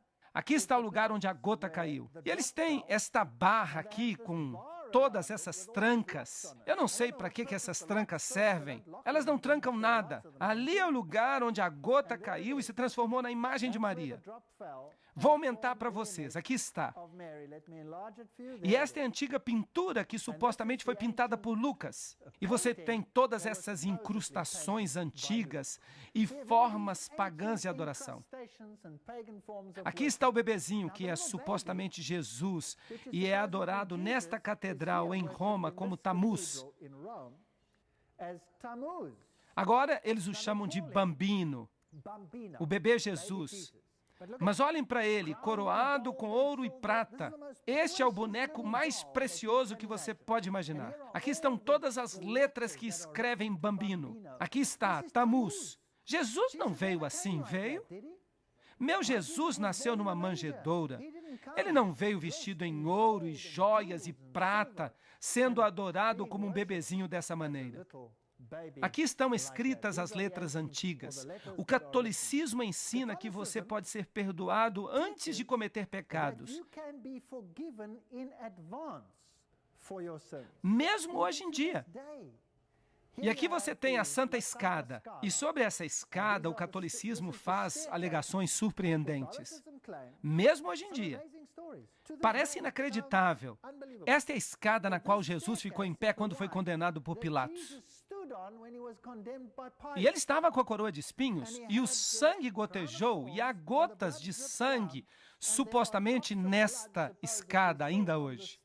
E eles colocaram pequenas placas sobre elas. Agora você pode se arrastar por essa escada, e se você fizer isso, e se você beijar os lugares onde as gotas de sangue supostamente caíram, então você consegue 90 dias de perdão. 3 meses de graça, antes do pecado. Você pode sair e se divertir. Você tem 3 meses de antecipação. Por falar nisso, de onde veio essa escada? Claro, a escada de Jesus estava em Jerusalém. Como é que ela veio parar aqui? Roma alega, e você pode ler isso ainda hoje, que ela apareceu uma noite transportada por anjos de Jerusalém e chegou até Roma. E ali estava ela em pé, numa manhã, e eles decidiram então construir uma catedral ao redor dela. Você pode acreditar nisso se você quiser. Vamos falar sobre a missa agora. Esta fotografia vem da Igreja de Todas as Nações. E você nota aqui que o altar está sobre uma rocha. Agora, em todas as religiões pagãs, você tem a adoração da rocha, a adoração da rocha santa. E Deus, no Velho Testamento, constantemente nos adverte contra essas rochas santas. O catolicismo está cheio dessas rochas. Os católicos ensinam que o sacrifício da missa é e deveria ser considerado o mesmo que aquele da cruz, no qual a vítima é o mesmo, isto é, Jesus Cristo nosso Senhor. Está no Catecismo do Concílio de Trento, parte 2, capítulo 4. Esta não é qualquer fonte. Assim, Cristo é sacrificado todas as vezes que acontece uma missa. Mas Hebreus diz que eles crucificaram de novo para si o Filho de Deus, Hebreus 6:6. E quantos sacrifícios diz a Bíblia que Jesus fez para todo sempre? Um sacrifício para todo sempre. Então, o sacrifício da missa é, em certo sentido, um símbolo da vitória de Lúcifer sobre Cristo. Ele continua a sacrificá-lo. E o crucifixo onde Cristo fica, o crucifixo é um símbolo da vitória de Lúcifer sobre Jesus Cristo. Agora, no paganismo, a cruz era também adorada como um símbolo do sol, é claro. E Lúcifer transformou-a em um de seus principais símbolos. Agora, Hebreus 10:14 diz, com uma oferta, um sacrifício, ele aperfeiçoou para sempre aqueles a quem ele santificou. Se você olha no Vaticano, isso vem do Museu do Vaticano, você tem um anjo que carrega a tríplice coroa que apoia Cristo sobre a cruz, mantendo-o na cruz. Então, o crucifixo, em certo sentido, é um símbolo da vitória sobre Cristo. E comer o pão é um ritual pagão antigo. A Eucaristia ou hóstia, tem as letras IHS sobre ela. Isis, Horus e Sete. E a hóstia vem da palavra latina para sacrifício. A hóstia redonda, cujo formato redondo é tão importante no mistério romano, é outro símbolo de Baal. Então, o formato redondo é um símbolo do sol. E aí você o tem mesmo no lado da cruz, que também é um símbolo do Deus Sol. Muito bem, aí está. Na Síria, nós temos o símbolo do Sol, que era redondo, e foi colocado na meia-lua, que era o símbolo do nascimento no útero do Deus Sol. E ele era chamado Baal Haddad. E sempre havia uma estrela na lua. E a estrela representa a estrela do Oriente. Ela era chamada de Cão Maior. E era uma representação de Sírio. Agora, lembrem-se dos antigos magos, os 3 reis magos que vieram a Jesus, está bem? Agora, o ocultismo hoje em dia, em sua forma maçônica, ensina que os reis magos seguiram uma estrela do Oriente e a seguiram até Belém. É isso que eles ensinam.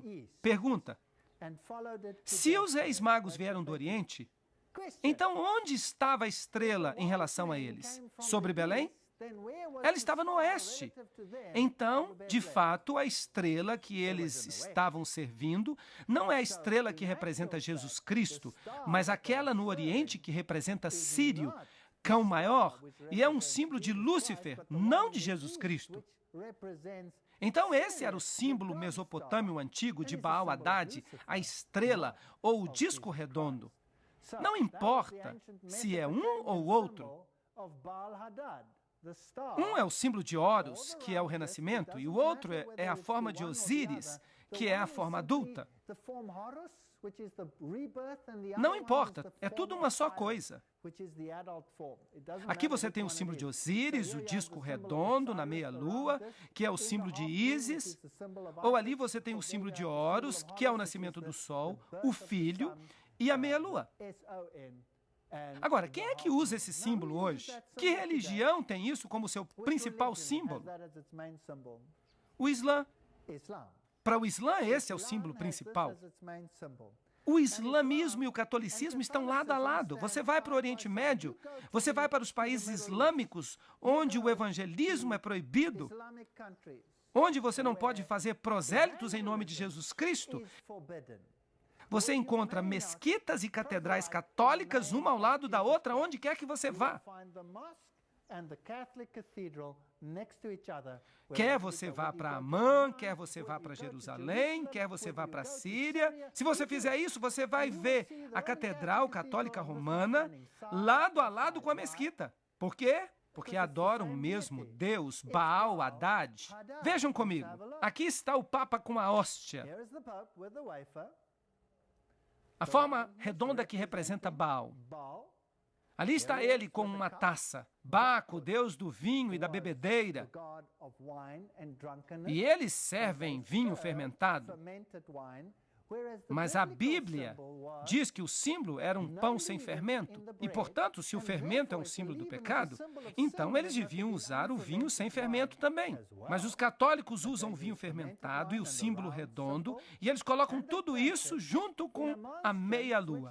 E por falar nisso, nesse mosteiro católico, você tem raios do sol com ondulações e raios retos. Os raios retos representam o Deus masculino. E este aqui tem as letras SFS sobre ele. Agora, na religião de mistério, você tem que descobrir o que essas letras significam. Você tem que entender os truques deles. Aqui está outro mosteiro, a meia-lua. E então, quando a missa é celebrada, no meio da missa, então o disco é colocado ali e você tem exatamente o mesmo símbolo da deidade que é usada no islamismo. Exatamente o mesmo símbolo. E ali está outro com a hóstia. Ali você tem Baal Haddad. Ali também está na antiga cultura hitita. E você tem o símbolo dos pavões, por falar nisso. Aqui você tem a meia-lua. Ali você tem a face de Apolo, o círculo. E então você tem a coroa de louros, normalmente com 13 folhas ao redor dela. Ah, por falar nisso, que poderosa organização em nosso planeta usa esse símbolo?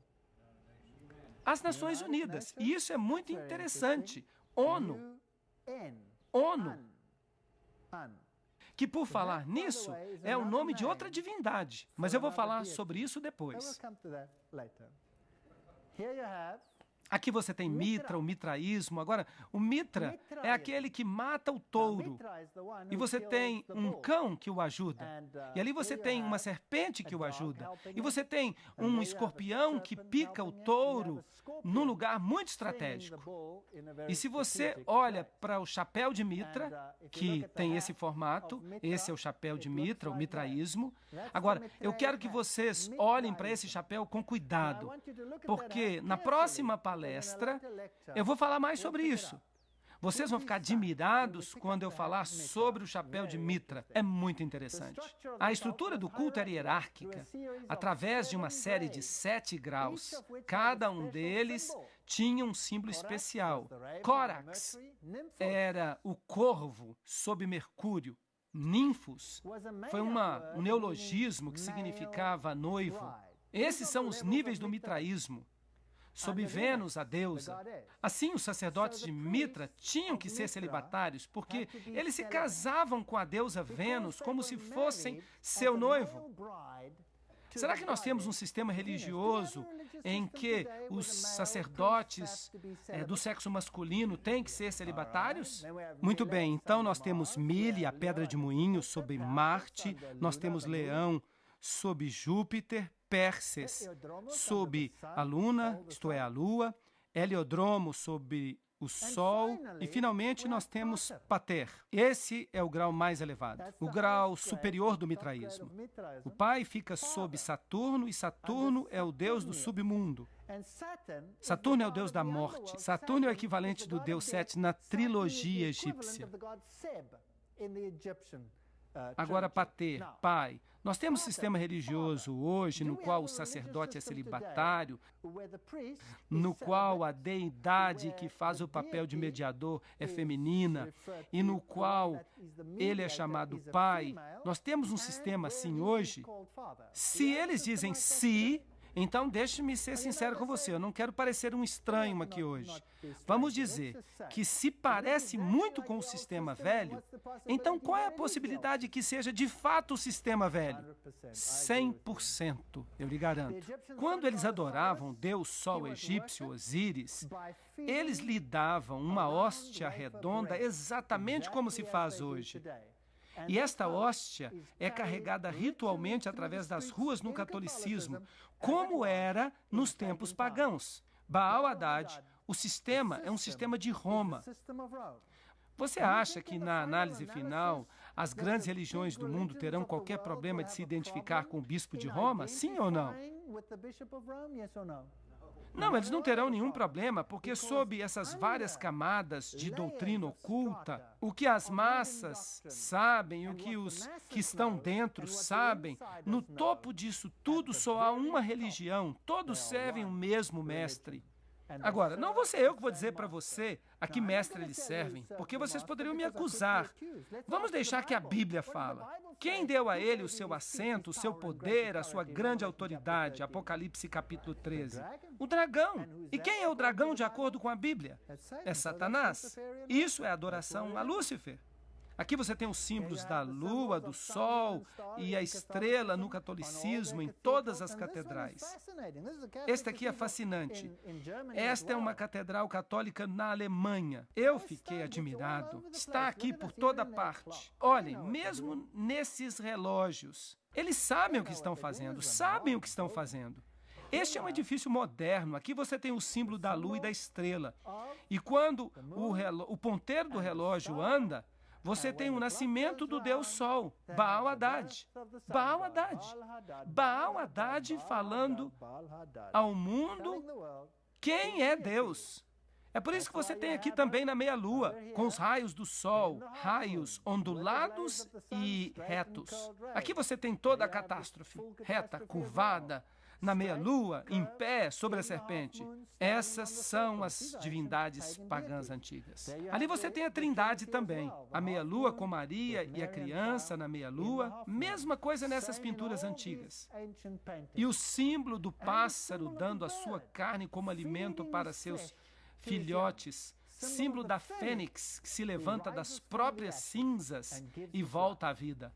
No livro 6 Diálogos sobre o Dia do Senhor, está escrito, o domingo sendo o dia no qual os gentios solenemente adoraram esse planeta, é assim que eles chamavam o Sol. Os cristãos acharam adequado manter o mesmo dia e o mesmo nome para o dia, para que eles não parecessem belicosos e assim dificultassem a conversão dos gentios. Esse é o raciocínio católico romano. Em outras palavras, o domingo, adorado no dia do sol, esse é o raciocínio católico romano. Assim, em outras palavras, o domingo, a adoração no dia do sol, entrou para a igreja.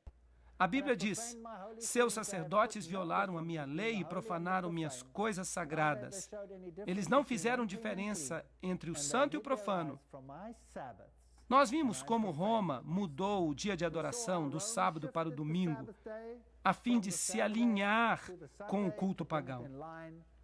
No dicionário Webster, edição de 1929, encontramos: o domingo é assim chamado porque esse dia era antigamente dedicado ao sol, ou à sua adoração, o primeiro dia da semana. Aí está a razão.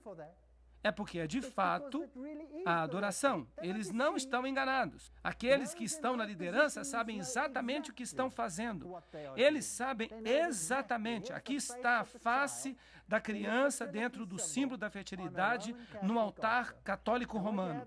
E o que está ao redor? Eu nem vou explicar, eu vou deixar isso de lado. Símbolo masculino e feminino e a face de Apolo. No Mundo Católico de março de 1984, na página 809, está escrito: o sol era o principal. Principal o quê? Principal símbolo do paganismo, Daí a igreja parece ter dito: podem continuar com o velho nome pagão, vai continuar consagrado, santificado. E assim o domingo pagão, dedicado a Baal, se tornou o domingo cristão, sagrado a Jesus. Esse Jesus, no entanto, não é Jesus de Nazaré. Esse é outro Salvador. Javé, o Salvador, o outro Deus no lugar, o Salvador contrafeito. Aí você tem o sol como símbolo ali. Ali você tem como símbolo de um vidro manchado, da mudança da lei. Há apenas 3 em um tablete, mas deveria haver 4. Ali você tem a face de Apolo no templo grego. E é claro, você o encontra também no altar católico romano, porque é o mesmo Deus. Agora, vejam por que a besta tem o componente do leão, que é a Babilônia, o componente do leopardo, que é a Grécia, o componente do urso, os pés, porque, por exemplo, a tiara que coroa o Papa vem dos tempos medo-persas. Ali está, na Escandinávia, aqueles velhos símbolos sobre a parede, porque os símbolos do sol estão por toda parte. Este é um culto de fertilidade. E tudo isso aqui deste lado é um símbolo da vitória de Lúcifer contra Adonai.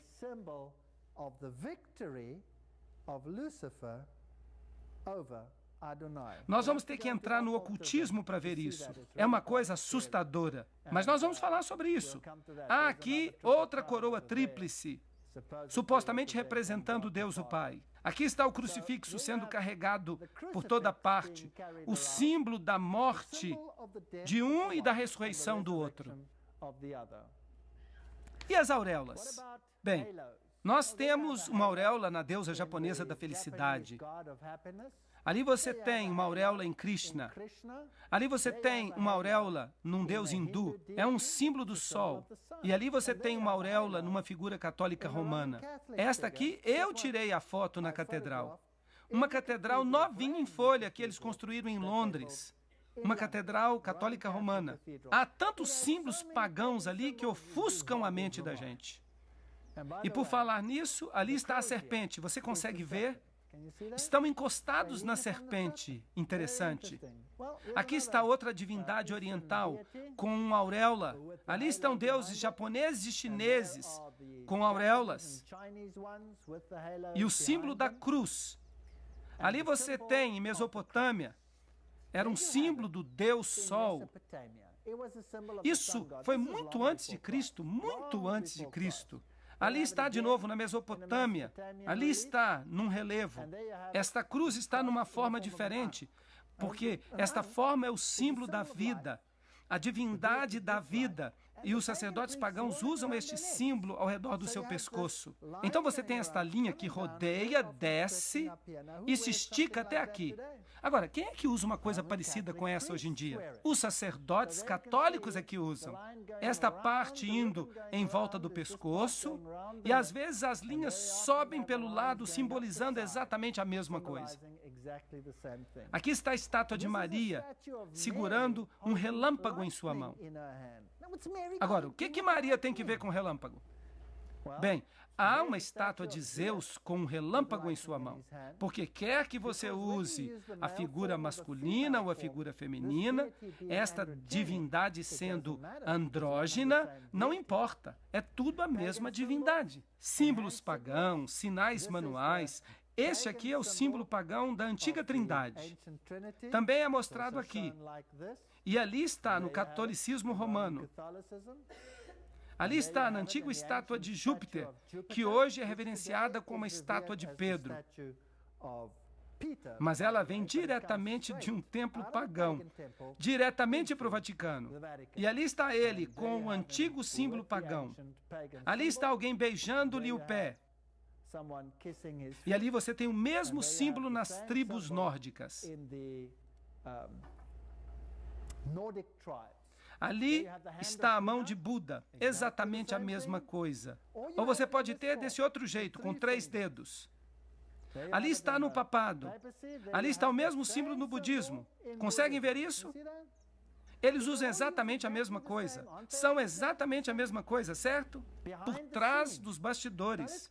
Agora vamos falar das catedrais mais modernas. Aqui está o símbolo do sol e um yin-yang tríplice, que é o antigo símbolo da adoração do sol. Você o encontra na Catedral Católica Romana, e esse aqui é fenomenal. Aqui está o símbolo num piso de Londres, a principal catedral católica, o antigo símbolo tríplice yin-yang, que foi reduzido agora apenas a 2, representando o bem e o mal. E no meio de tudo isso está essa estrutura. Se você não está satisfeito ainda, deixe-me levar você para esta catedral romana. Esta é uma catedral onde as pessoas mais importantes do mundo, eu estou falando aqui dos líderes mundiais, é aí que eles vão. O que é isso na porta desta catedral católica? Vocês reconhecem? Um yin-yang na porta da Catedral Católica. E dentro da catedral, o que é isto? Quadrados brancos e pretos, representando o bem e o mal, do mesmo jeito que você vê na maçonaria. E o que é isso? A fênix se levantando das cinzas, símbolo da ressurreição e da vida que dá força ao porta-luz de Lúcifer. Muito interessante. Aqui você tem o tridente, ali outro tridente. Notem alguns tridentes são representados com linhas onduladas, outros com linhas retas. Aqui, de novo, a união do macho com a fêmea. Poseidon, Netuno, todos têm tridente. Será que nós vamos encontrar o tridente no catolicismo romano? Aqui está ele como símbolo. Ali está o tridente como símbolo no hinduísmo. E ali está ele na igreja, nas igrejas católicas e anglicanas. E se você olhar com cuidado, às vezes você encontra o tridente abertamente, outras vezes sobre Cristo. Em alguns casos, tem o sinal manual pagão, e tem o globo pagão, e tem o tridente ali.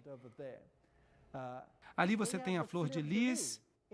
Eles usaram isto como símbolo porque tem uma conotação de fertilidade. Aqui está Ísis com a flor de lis. Será que você deveria esperá-la também no catolicismo? Isso aqui vem tudo do paganismo. Bem, sim, a flor de lis também aparece no catolicismo, na igreja católica, no altar católico. Aqui você tem a flor de lis nesta cidade, numa catedral, sobre a cabeça de Cristo e saindo das suas 2 orelhas. Bastante triste, pois uma pessoa não consegue ouvir muito bem com a flor de lis tampando os ouvidos. Bem, e é claro, você tem miçangas, mantras. Vocês já ouviram falar de mantras? Bem, Mateus capítulo 6, versículo 7. Quando orardes, não useis de vãs repetições, como os pagãos fazem, pois eles pensam que serão ouvidos por sua muita repetição. O mantra é uma oração repetida, que coloca você num estado alterado de consciência. E é isso que nós temos na música hoje. Os jovens, quando eles vão para alguns festivais, eles usam drogas, e eles usam mantras adaptados à música para colocá-los num estado alterado de consciência, para que outro poder se apodere deles. Portanto, os mantras, as orações repetitivas, são um símbolo de todas as religiões pagãs. Você o encontra no Islã, você o encontra no catolicismo, você encontra em todas elas. E de onde vem o mantra? De Babilônia. Ali você tem os sacerdotes pagãos de Baal com as suas miçangas de mantra, os seus rosários nas mãos. Ali você tem as divindades hindus com seus rosários de mantra também nas mãos. E este, é claro, é um outro símbolo muito interessante. Este é o olho de Osíris, o olho do deus Osíris, o deus que tem um olho só. Ali você o tem num altar de uma catedral católica da França. É sempre o símbolo de Osíris, o símbolo da forma masculina de Osíris.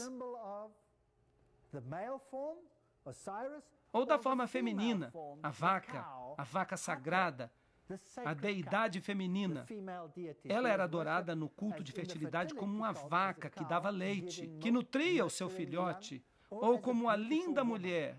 E claro, tristemente, você tem esse símbolo provavelmente no seu bolso agora mesmo, se você tem uma carteira. E ali você tem o mesmo símbolo, o triângulo de 60 graus, que significa 60 a 60, o triângulo 666, nos mistérios, o zero não conta nada. Então, você tem 360 graus, você tem 3, 6 e 0, você tem 9. 9 é o 6 de cabeça para baixo, 9 é um dos maiores números do ocultismo, e ali você tem o mesmo símbolo no altar católico. Aqui ele aparece no movimento da Nova Era, e quando você vai às catedrais, você o encontra por toda parte, o símbolo de Osíris. Ali está ele, na frente de uma catedral jesuíta. Aqui você tem a concha, símbolo do universo. Havia 360 graus no universo. Havia 36 salas por falar nisso. Todos os nossos sistemas são cheios da cultura pagã. Se você pegar um baralho, há 4 naipes, há 4 estações, há 52 cartas, há 52 semanas num ano. Porque você tem este movimento através do zodíaco, dos planetas. E tudo isso aparece no baralho, no xadrez, em todos esses jogos. Mas em qualquer lugar, a concha era o símbolo do zodíaco e do movimento através do zodíaco. Poseidon era um deles. E aqui você tem, nesta igreja católica, João Batista usando a concha cóptica com um símbolo pagão para batizar Jesus. Percebam que a água aqui está sob a forma da deidade feminina. E ali está, sobre os arcos das igrejas. Ali você tem Vênus, nascida da concha. E é claro, um dos símbolos... E é claro, trata-se de um símbolo importante na Igreja Católica, na Catedral de São Pedro. Todo símbolo pagão você encontra lá. E é claro, um dos símbolos mais importantes da Igreja Católica é a Catedral de São Pedro. No entanto, você encontra qualquer símbolo pagão ali. Se está no paganismo, você encontra no cristianismo. O globo, outro símbolo da deidade pagã, aqui está o deus Mitra segurando o globo que representa o universo. Ele é a outra divindade. Onde se encontra, será, o maior globo do mundo? Está no alto da Catedral de São Pedro. Por falar nisso, aqui está uma rosa cruz. E ali, esses símbolos, e eles têm uma conotação de fertilidade, que nós não vamos discutir em detalhes agora. Aqui está o globo também. Você vai encontrar muitos globos aqui. O globo como símbolo de Mitra.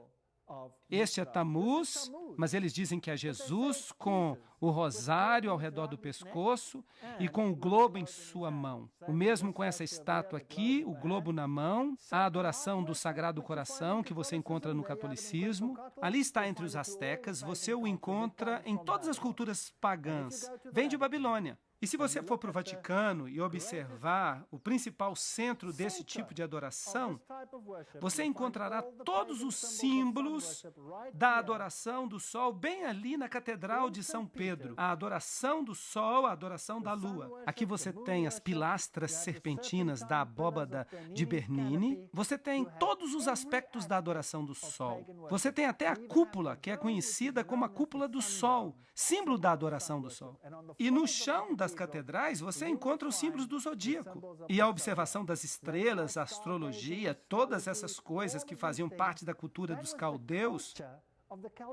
E agora, até os presidentes das nações do mundo se transformaram em observadores das estrelas e ficam dizendo às pessoas o que fazer.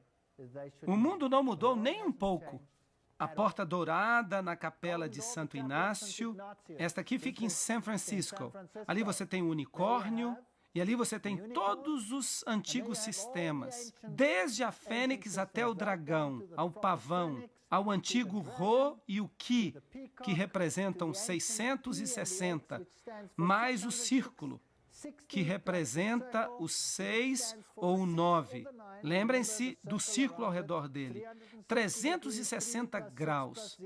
3 mais 6 mais 0 igual a 9. 9 é o 6 de cabeça para baixo. Você tem aquele símbolo pagão em muitos dos altares, e ele representa 666. É isso que ele representa, quer você goste disso ou não. Você tem o bastão e o unicórnio. Agora, vamos nos aproximar do Papa e vamos ver se ele literalmente representa as antigas divindades. Aqui você tem o Deus Águia com um cone de pinho, símbolo da fertilidade. Aqui você tem o antigo querubim alado com um cone de pinho, que era símbolo desse poder através do culto da fertilidade. O maior cone de pinho e o bastão você encontrará aqui, um dos maiores, pelo menos, aqui na adoração de Osíris. Esta é a divindade egípcia. Osíris tinha o cajado do pastor com um cone de pinho sobre ele. E ali você tem uma divindade hindu com um cone de pinho na mão. Então, eles são tudo a mesma coisa. Aqui, como símbolo da religião mexicana, os pinheiros no Natal, tudo isso é interessante. Ali você tem Dionísio com o seu cajado, com o cone de pinho sobre ele. Ali está Baco com o cone de pinho. E ali está o maior cone de pinho do mundo, no pátio do Vaticano. Ali está outro no pátio do Vaticano com o símbolo da deidade feminina, porque Ísis sempre caminhava com 2 pavões, símbolo da fertilidade na Praça do Vaticano. Ali está o cajado de pastor do Papa. Ele sempre tem o cone de pinho sobre ele. Vocês acham que eles sabem o que estão fazendo ou você acha que tudo isso é simplesmente azar? Bem, isso não pode simplesmente ser azar. Não pode ser azar. Este é o cajado que o Papa atual usa. E é o mesmo, por falar nisso, que o Papa anterior usava. E ele tem esta cruz, uma cruz torta. E ele tem Jesus aqui como se formando um triângulo de 60 graus. Ali está o cone de pinho no seu cajado, e a cruz torta é o símbolo de Lúcifer. Ali está o cone de pinho no seu cajado, e a cruz torta é o símbolo de Lúcifer. Você a encontra na adoração a Lúcifer. Você a encontra na adoração a Satanás. Você a encontra em lugares que você menos esperaria. E as festas pagãs do cristianismo? O símbolo solar e as festas da França. Nós temos o solstício do verão, o solstício do inverno. Aqueles que participam das festas de São João e da festa da Imaculada Conceição, eles saltam sobre o fogo. Esses são festivais católicos, mas são também festivais pagãos. Aqui você tem a antiga adoração europeia do sol e a adoração aos druidas. Exatamente a mesma coisa. Acende-se a fogueira, o movimento circular dos druidas. Os druidas hoje estão vivos e muito bem na Inglaterra. Vocês sabiam disso? E vocês sabiam que sua adoração... Bem, não vamos entrar em detalhes. Vamos deixar um pouco para mais tarde. É porque eu fico muito animado. A Torre em Chamas, esse é o festival de São João em Urbis, que ainda acontece hoje. E o Natal? Bem, o Natal é celebrado em todos os lugares. O Natal é uma representação da serpente que dá vida à árvore de Osíris, que foi cortado, e então a vida da serpente, a serpente que dá vida, a árvore brota toda e oferece espaço para os brotos.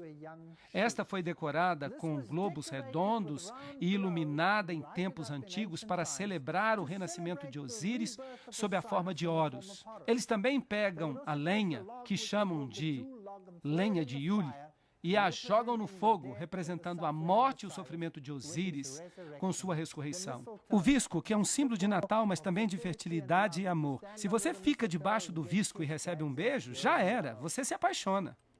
Bem, qual era o sacrifício que se fazia aos deuses naquele dia particular? O principal sacrifício era de 2 animais imundos, o ganso e o porco. Se você vai para a Europa, na Alemanha há o jantar do Natal, que é o ganso de Natal. Se você vai para a Inglaterra, é o presunto defumado. O presunto e o ganso, as 2 ofertas. Mais tarde, pássaros diferentes foram substituídos, mas a divindade do porco está bem aí. Aqui você tem a deusa Amaterasu. Aqui você tem a adoração da deusa Amaterasu. Aqui você tem a adoração da deusa Amaterasu ou Súria. Se é Amaterasu ou Súria, é irrelevante. Aqui Súria cavalga pelos céus com seu cavalo que puxa uma carruagem. E no solstício de inverno, Súria cavalga também os céus em sua carruagem. Bem, a depender de onde você está, Aqui você tem Súria puxado nos céus por uma carruagem puxada a cavalo. Se você fosse Zeus, por exemplo, deus da Grécia, então você seria puxado nas nuvens através do céu no solstício, que era o dia 25 de dezembro. E você então viajaria numa carruagem puxada por bodes. Mas se você morasse nos países escandinavos, onde há bastante neve, que animal havia lá para puxar o Deus Sol através dos céus no dia 25 de dezembro? Bem, ali você tem um medalhão de Cibele. Ela está na carruagem, você tem o sol e a meia-lua, com uma estrela nascendo nela. E ali você tem de novo a miniatura Súria. É exatamente a mesma Súria. Se é Isabelle ou se está sobre a forma de outro deus, não importa. Se você for para Versalhes, na França, Hélio, em sua carruagem de sol, sai da água e é transportado. Esses são os símbolos. Eles celebram a transformação de Elias, já que ele cavalga pelo céu. Eles fizeram então uma deidade de sol. Eles pegam todos os símbolos do cristianismo e os transformam em símbolos pagãos. Agora, aqui está o Riton e Tita. Vocês percebem? O mesmo na Escandinávia. A carruagem sendo puxada por renas. Agora, de onde vem esse símbolo? Esse é um nome interessante, certo? Papai Noel, Santa Claus em inglês. Santa é a mesma coisa que santo, certo? Não, Santa é uma coisa completamente diferente. Se você misturar as letras da palavra Santa, então você vai obter o nome Satanás. Agora, quem foi que inventou esse velhinho feliz que viaja pelos céus? Quem o tornou disponível para todas as nossas crianças? Bem, foi o Walt Disney.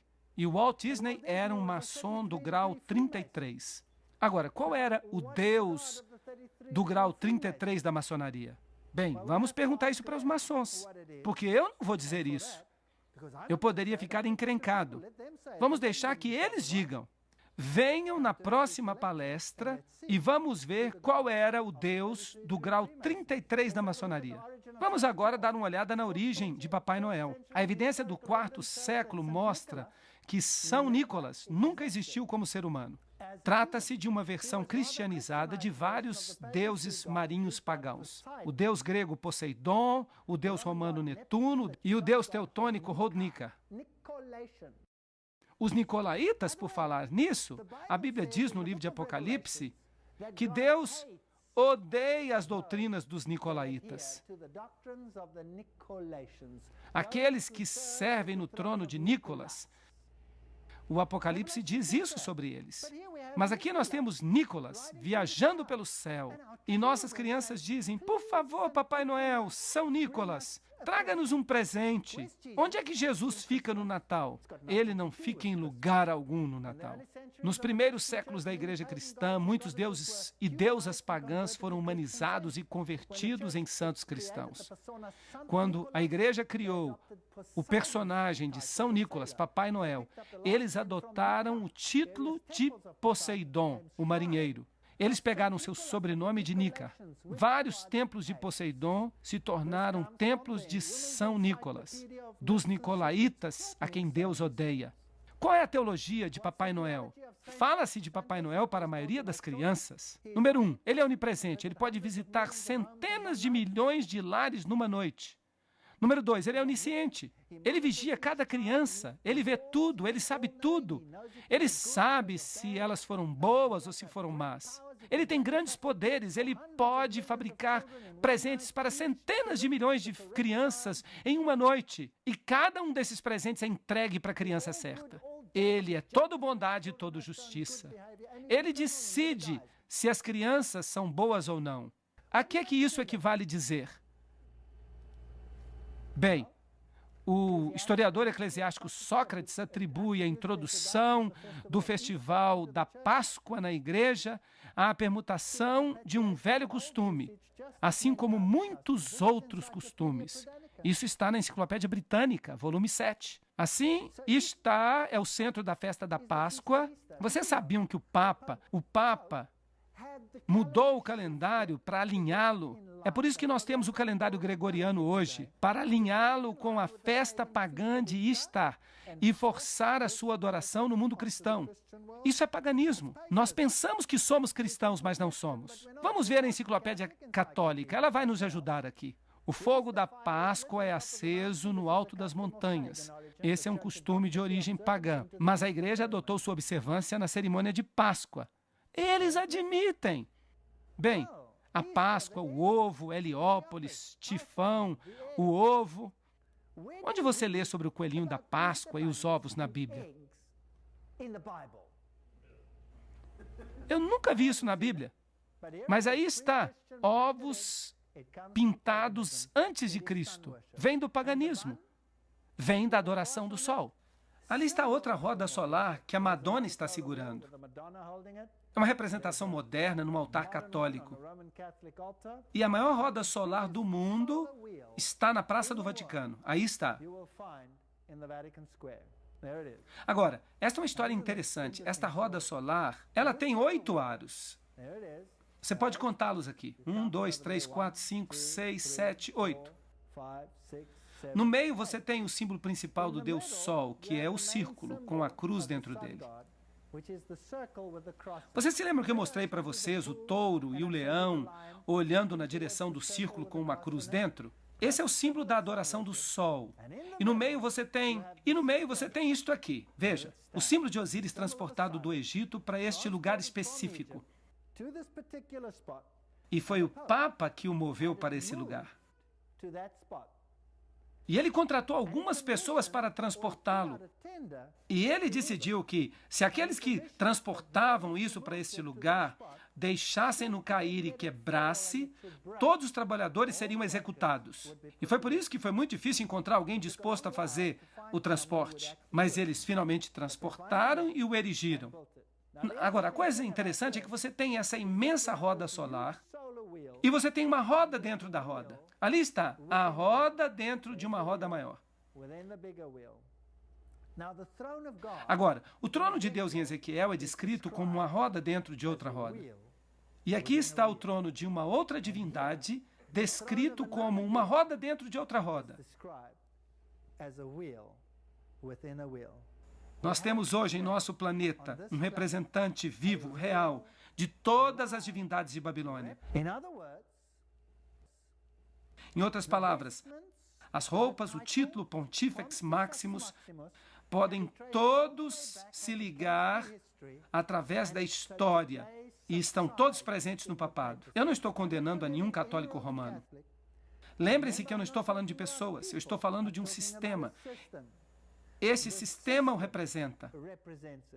E eu creio que há muitos sacerdotes no catolicismo que servem a Deus com o melhor de sua consciência e Deus os reconhece como seus filhos. Eu creio isso. Eu já me encontrei com muitos deles. Mas quando eles descobrem a verdade, eles saem de Babilônia como povo de Deus. Você não pode servir a Baal e a outro Deus ao mesmo tempo. Você não pode servir ao bem e ao mal ao mesmo tempo. Você não pode ter dois senhores. Portanto, há uma escolha a fazer.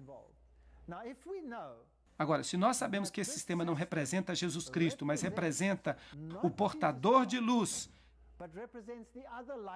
nome oculto de Lúcifer, então nós precisamos tomar a decisão. E eu estou lhes dizendo hoje à noite que eu creio, de fato eu sei, eu estou convencido. Vamos falar desse jeito, que nos mais altos círculos, no interior das principais sociedades secretas dentro do sistema, eles sabem exatamente o que eles estão adorando. E eu vou provar para vocês nas próximas palestras. E eu vou colocar uma citação na tela, mostrando qual é o Deus que eles adoram. Eu vou mencionar o nome. Então nós temos um rei de Babilônia hoje.